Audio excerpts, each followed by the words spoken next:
Finally BJP का घोषणा पत्र जारी हो चुका है और मोदी सरकार ने बता दिया है कि अगले 5 साल भारत में क्या क्या होगा अगर ये लोग वापस सत्ता में आते हैं। तो रिमझिम के 5 पॉइंट्स में आप जानेंगे कि कांग्रेस का बीजेपी के पत्र पर क्या क्या आरोप है। दूसरा, बीजेपी के घोषणा पत्र में आखिरकार है क्या क्या, हाइलाइट्स दूंगी मैं आपको। तीसरा, पिछली बार से कितना अलग है बीजेपी का मैनिफेस्टो, यानी 2009, 2014 और 2019 से कितना अलग है ये 2024 का मैनिफेस्टो। चौथा, कांग्रेस वर्सेस बीजेपी पत्र में क्या अंतर है और कांग्रेस क्या आरोप लगा रही है। पांचवा, बीजेपी ने कितने वादे पूरे किए हैं और अभी तक बीजेपी सरकार के कितने वादे अधूरे रह गए हैं, वो मैं आपको बताने वाली हूं रिमझिम के 5 पॉइंट्स में। ये आप देख लीजिए कि भाजपा का संकल्प, मोदी की गारंटी 2024 और एक तरफ है राहुल गांधी जो थाम कर बैठे हुए हैं न्याय पत्र। अब इन दोनों के बीच में क्या अंतर है वो भी आज समझेंगे।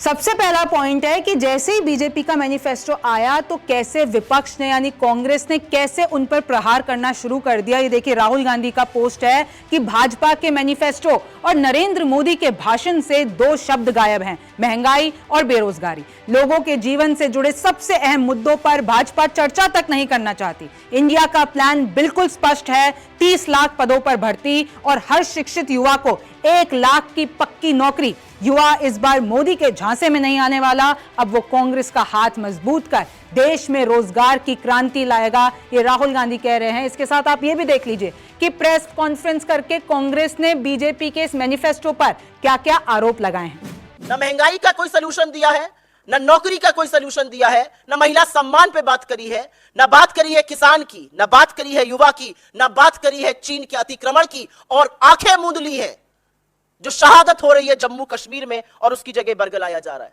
इस मैनिफेस्टो को देखकर लोग हाथ जोड़कर बोल रहे हैं, हो गया बस, बहुत हो गया प्रभु, 10 साल आपको मौका देकर देख लिया, जुमलों के अलावा हमें कुछ नहीं मिला और अब आपको बदलकर एक ऐसी सरकार लाएंगे जो युवाओं के बारे में, महिलाओं के बारे में, किसानों के बारे में, उन लोगों के बारे में जो समाज के हाशिए पर है, श्रमिकों के बारे में, उनकी सोच, उनके न्याय की बात। एक सर्च किया डॉक्यूमेंट में, जॉब्स डाला, आप भी डालिएगा पीडीएफ में, 2 बार आता है उसका जिक्र, महज 2 बार जॉब्स का जिक्र है उस देश में जहां पर बेरोजगारी सबसे विकराल समस्या है।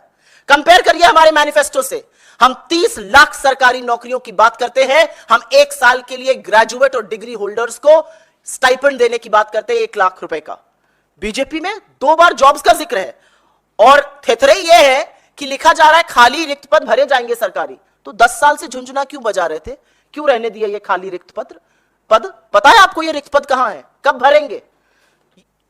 ये मेरे आंकड़े नहीं है, ये भारत सरकार के आंकड़े जो आपके सामने रख रही हूं। 2014 से 24 के बीच में जम्मू कश्मीर मात्र में 3950 लोगों की आतंकी मुठभेड़ों में हत्या हुई है, जिसमें सिक्योरिटी फोर्सेस भी हैं और सिविलियंस भी हैं। ये 3950 लोग आपको भारत के नागरिक नहीं दिखते हैं। अब दूसरा है कि आखिरकार बीजेपी के इस पूरे घोषणा पत्र में, ये देखिए पूरा घोषणा पत्र मैं आपके लिए पढ़ के बैठी हुई हूँ और इसके लिए कुछ हाइलाइट्स मैंने आपके लिए निकाले। ये पूरे की अगर आपको बुकलेट की लिंक चाहिए तो मैं आपको पीडीएफ जो है वो डिस्क्रिप्शन में दे दूंगी, लेकिन कुछ हाइलाइट्स आप देख लीजिए कि कैसे 5 सालों तक मुफ्त राशन देने का वादा किया है। पहले भी ये स्कीम चल रही थी, इसको अब आगे बढ़ाया जाएगा। 5 लाख तक का मुफ्त इलाज गरीबों के लिए है। फिर आइए, बिजली बिल 0 हो जाएगा। कैसे हो जाएगा? क्योंकि ये लोग सूर्य की एनर्जी, जो ये सोलर एनर्जी है, उसका इस्तेमाल करेंगे। हाई वैल्यू रोजगार मिलेगा। 3 करोड़ लखपति दीदियां बनेंगी। अभी 1 करोड़ का इन्होंने जो है प्लान चला रखा है, अब 3 करोड़ कर दिया है उसको। सर्वाइकल कैंसर पर बात की गई। अभी आपको हाल ही में पता होगा, आपने मेरा शो भी देखा होगा कि कैसे सर्वाइकल कैंसर को प्रमोट करने के लिए एक अभिनेत्री ने एक झूठा झांसा देकर एक प्रैंक किया था। हालांकि इस पूरे घोषणा पत्र में जो विमेन की सेहत यानी महिलाओं की सेहत है उसके बारे में, कि उसको कैसे सही रखा जाए, उनकी हेल्थ पर, उनके स्वास्थ्य पर क्या ध्यान दिया जाए, उसके बारे में बताया गया है। तो सर्वाइकल कैंसर का भी इसमें जिक्र है। नारी शक्ति वंदन अधिनियम के बारे में बात हुई है। पेपर लीक को कैसे रोकेंगे उसके बारे में बात हुई है। सरकारी परीक्षाओं को और बेहतर कैसे बनाएंगे उसके बारे में बात हुई है। स्टार्टअप को और ज्यादा उसमें कैसे इन्वेस्ट करेंगे, कैसे युवाओं को स्टार्टअप के लिए खींचेंगे, वो बताया है। रोजगार पे बात हुई है। बुजुर्ग के लिए सेहत यानी स्वास्थ्य कैसे उसको और बेहतर किया जाएगा, उस पे मोदी सरकार के इस मैनिफेस्टो में बात हुई है। और एक और ये इंटरेस्टिंग है हाँ, कि बुजुर्ग के जो एक्सपीरियंस होते हैं उनको एक ऑनलाइन पोर्टल बना के आप तक पहुंचाया जाएगा, एक नॉलेज पोर्टल बनेगा। उनको कैसे, बुजुर्गों को कैसे डिजिटलाइजेशन की ओर बढ़ाया जाए, उस पे काम होगा। तीर्थ यात्रा पर भी इस पे बात की गई है। एमएसपी में बढ़ोतरी होगी। बीजेपी सरकार का ये कहना है कि एमएसपी पे हम अभी तक काम करते आए हैं और आगे भी करते रहेंगे। 6,000 रुपए हर साल मिलेगा किसानों को। स्वदेशी भारत कृषि, ये एक नया है फैक्टर कि स्वदेशी भारत कृषि सैटेलाइट लॉन्च करेंगे। आप देखिए, सैटेलाइट लॉन्च करेंगे स्वदेशी भारत, यानी किसानों के लिए, मछुआरों की सुरक्षा के लिए एक सैटेलाइट इमेजरी बनेगी। टॉय एक्सपोर्ट हब बनाने का प्लान है भारत को, यानी खिलौनों का हब बनेगा कि कैसे हम ज्यादा से ज्यादा प्रोडक्शन करेंगे और उसको आगे पहुंचाएंगे। जनजातियों पर बात की गई है, पिछड़ा वर्ग की जो रिप्रेजेंटेशन है उस पर बात की गई है, ट्रांसजेंडर के बारे में बात की गई है, योग और आयुर्वेद को कैसे पूरी दुनिया में इसका विस्तार करना है इसके बारे में बात हुई है और वादा किया गया है कि ये काम किया जाएगा। रामायण का उत्सव पूरी दुनिया में मिलजुल कर बनाया जाएगा, इसमें ये बताया गया है। और जो ये हमारे बॉर्डर इलाके हैं उन पे जो इश्यूज हैं उनके बारे में बात की गई है और कुछ वादे किए गए हैं। अब सीए का भी जिक्र है। तीसरी अर्थव्यवस्था भारत कैसे बनेगा उस पर बात की गई है। ट्रेन में वेटिंग लिस्ट की जो समस्या है, जिससे आपकी भी कभी आई होगी, वेटिंग लिस्ट में मेरी भी आई होगी, तो उसको कैसे मिनिमाइज किया जाए, कैसे न्यूनतम किया जाए, उस पे काम किया जाएगा। बुलेट ट्रेन का सपना दिखाया गया है इस पूरे मैनिफेस्टो में। सुपर ऐप लॉन्च होगा जिसमें ट्रेन की सारी जानकारी, चाहे वो कोई भी ट्रेन है, आपको एक ही एप्लीकेशन पे मिलेगी। इलेक्ट्रॉनिक व्हीकल पे काम किया जाएगा, जल मेट्रो पे काम किया जाएगा और 6G पर काम किया जाएगा। पीएमई बस शुरू होगी, यानी जो ये बसेस होंगी वो इलेक्ट्रिकली चार्ज होंगी और वो हर जगह बनेगी और इससे ट्रांसपोर्ट इजी होगा। अयोध्या पे बात की गई है कि कैसे अयोध्या को पर्यटन के लिहाज से उसको बहुत ही ज्यादा ब्यूटिफिकेशन प्रोसेस चलाया जाएगा और अयोध्या में काम किया जाएगा। संस्कृति को कैसे सहेज के रखा जाए, संस्कृति को कैसे आगे बढ़ाया जाए, कैसे उसको उसके बारे में नॉलेज दी जाए, इस पे काम होगा। यूसीसी यानी यूनिफॉर्म सिविल कोड लाने की बात हुई है। वन नेशन वन इलेक्शन यानी सारे चुनाव एक साथ हो, उस पे काम किया जाएगा। सीईआर मतलब कॉमन इलेक्टोरल, मतलब जितने भी वोटर लिस्ट हैं, चाहे वो विधानसभा चुनाव हो, चाहे वो लोकसभा चुनाव हो या कोई भी चुनाव, तो वोटर लिस्ट एक ही होगी। ई कोड बनाए जाएंगे ताकि ये जो तारीख पे तारीख चलता है वो मामला खत्म हो जाए। ये देखिए, जो अपार स्कीम है इसमें ऐसा होगा कि स्टूडेंट की आईडी एक ही होगी, one unified student ID. Olympic मेजबानी करेगा भारत। नॉर्थ ईस्ट में शांति कैसे आए उसको इंश्योर करेगी बीजेपी सरकार। गगनयान देखिए, एस्ट्रोनॉट को चांद पे भेजा जाएगा। बीएएस यानी अंतरिक्ष में भारत जो है अपना स्पेस स्टेशन बनाएगा। और इंडिया एआई के फील्ड में कैसे आगे बढ़ना है और उसको नाम दिया गया है इंडिया आई, इस पर भी काम किया जाएगा। अब तीसरे पॉइंट पे आ जाते हैं कि पिछली बार से कितना अलग है बीजेपी का मैनिफेस्टो, यानी 2009, 2014 और 2019 से 2024 का कितना अलग है। तो देखिए, इसमें जो मोदी नाम का जिक्र है वो 65 बार किया गया है। पूरे मैनिफेस्टो में भी प्रधानमंत्री मोदी की बहुत सारी तस्वीरें हैं। अगर आप ये अंदर बुक देखेंगे तो 2024 में मैं आपको बता दूं, मोदी नाम का जिक्र सिर्फ 3 बार था, लेकिन इस बार 65 बार मोदी नाम का जिक्र है। घोषणा पत्र से अब ये संकल्प पत्र हो गया है। पहले बीजेपी ने इसका नाम रखा था 2019 से पहले घोषणा पत्र, अब यह है संकल्प पत्र। और देखिए, कवर भी बदलते आए हैं। सबसे पहले अगर मैं 2009 की बात करती हूं तो उसमें राजनाथ सिंह, आडवाणी, फिर उसके बाद अगर मैं बात करती हूं तो उसमें जो है 10 मोदी के साथ 10 और नेताओं की फोटो थी। फिर 2019 की बात करती हूं तो सिर्फ प्रधानमंत्री मोदी थे कवर पेज पे। और अगर मैं इस वाले की बात करती हूं तो प्रधानमंत्री मोदी के साथ यहां पर आपको जेपी नड्डा भी दिख रहे होंगे, जो कि बीजेपी के अध्यक्ष हैं। अब देखिए कि कुछ वर्ड्स हैं जो 2009 से लेकर 2024 में, वो वर्ड्स इस मैनिफेस्टो में, बीजेपी के मैनिफेस्टो में कितनी बार रिपीट हुए हैं, कितनी बार आए गए हैं, वो आपको देखना है। तो देखिए, जो भ्रष्टाचार का शब्द है वो 2009 में तो 48 बार आया था, लेकिन इस बार आया है 3 बार।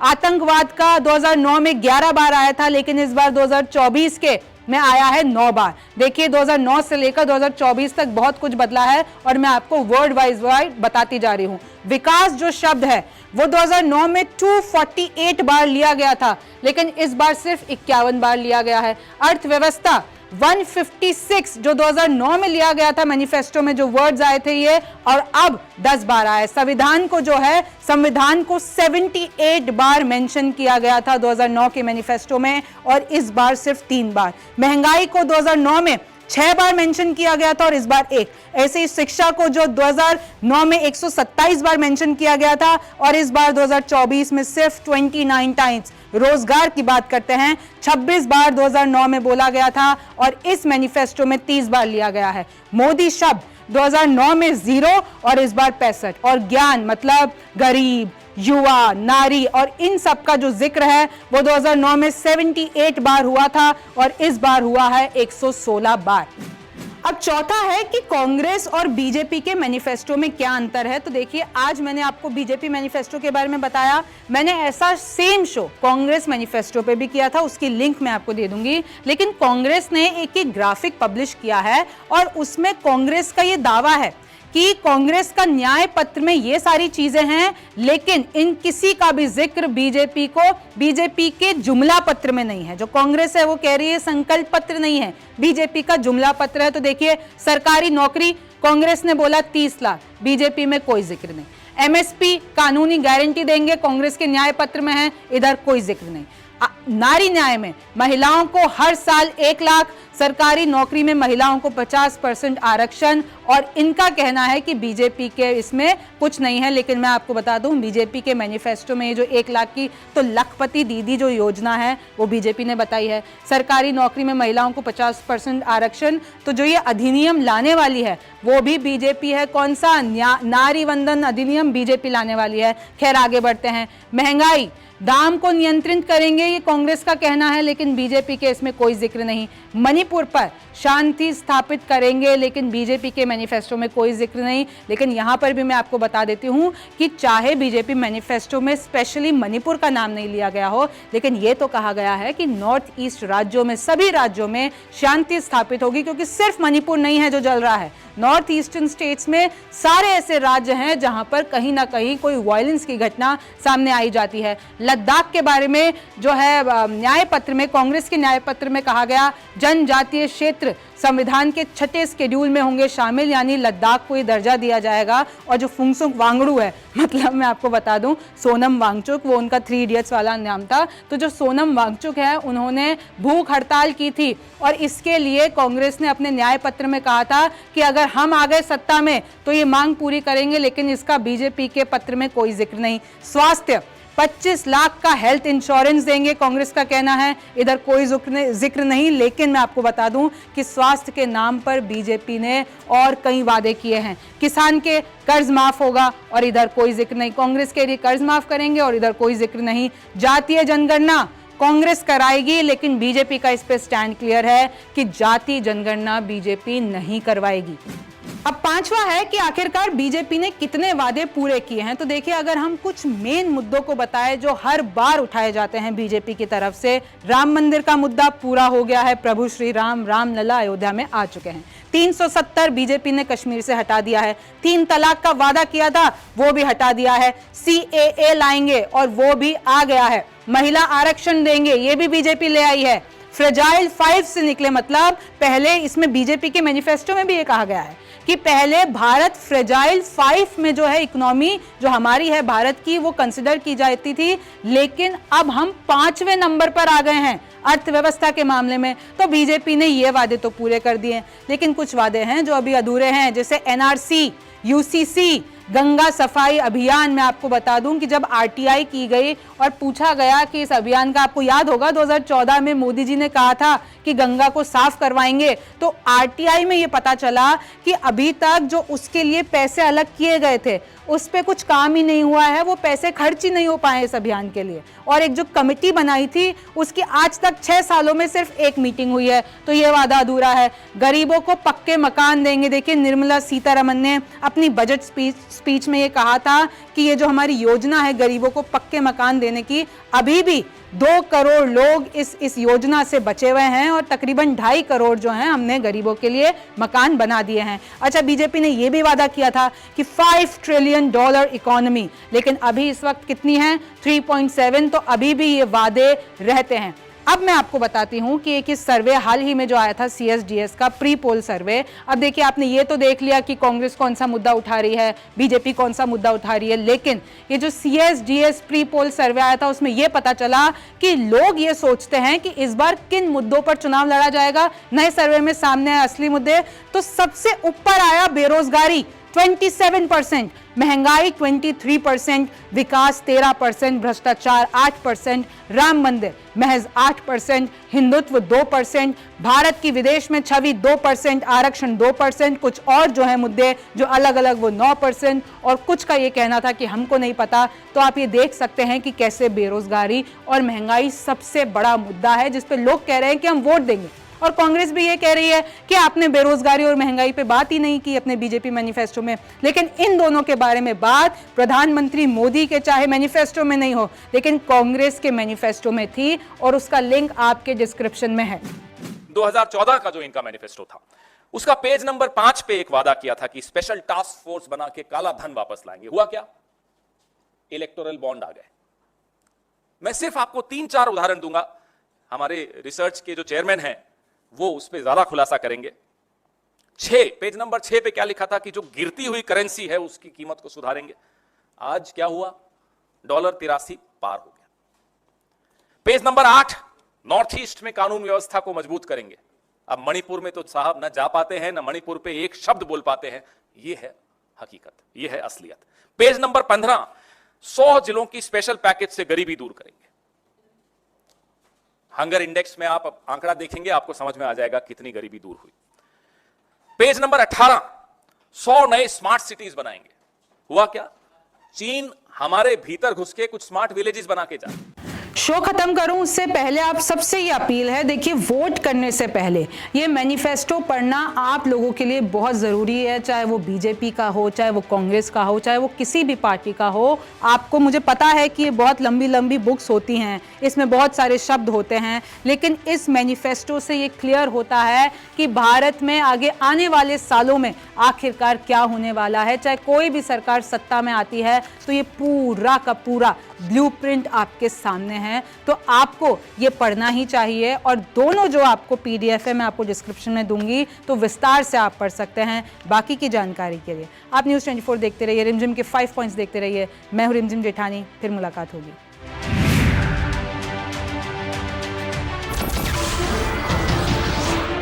नमस्कार, मैं हूं मानक गुप्ता। अगर आपको हमारा ये वीडियो पसंद आया हो तो इसे लाइक और शेयर जरूर करें, और हाँ, हमें सब्सक्राइब और फॉलो करना ना भूलें ताकि आप देश और दुनिया की कोई खबर मिस ना करें। तो जुड़े रहिए हमारे साथ और देखते रहिए न्यूज़ 24।